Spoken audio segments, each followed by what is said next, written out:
لە یەکەم ڕۆژی ساڵی نوێی کوردیدا پێکهاتەکانی خورماتوو بە سەیران و خۆشی ئەم ڕۆژەیان بەڕێکرد.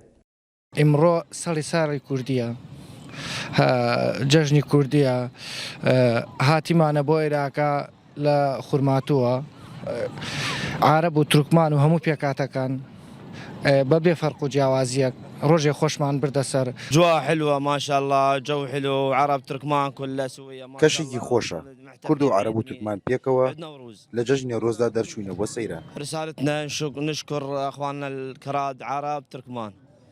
جەژنی کوردان بۆ بەڕاستی لەبەرەوە ئەو ڕۆژەیە کە زاڵم ئەمڕۆ لە ناوچوو مەزلوم و سەر زاڵم ئازاڵ بوو و ئینشەڵا کورد هەروە زاڵە بێ.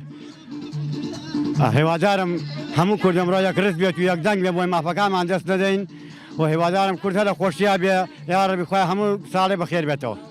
دیارە ئەمڕۆ هەمومان بە خێزانی دەرچوونە بۆ دەشتی داوێ لە سەیرانگای خەروەلی لێرە کۆبوونێتەوە، خێزانەکانمان کۆکردنەوەەوە لەم ڕۆژەدا.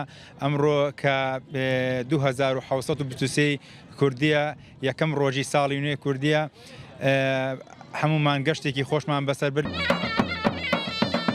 وەکو هەمیشە بە دووهۆڵوزونا و هەڵپەرکەی فولکلۆری هاوڵاتیان ساتەکانی سەیرانیان بەخۆشی بەڕێکرد.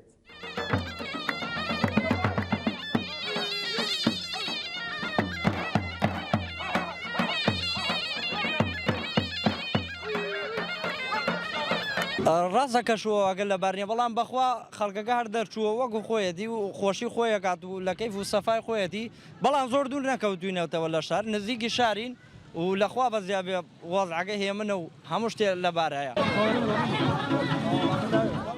لە سنووری خورماتوو و نەتەوەکانی عەرەب و تورکمان جەژنی نەورۆزیان لەگەڵ کوردانی شارەکەدا بەڕێکرد بە خۆشی و شادی لە سەیرانەکانی قەزاکە.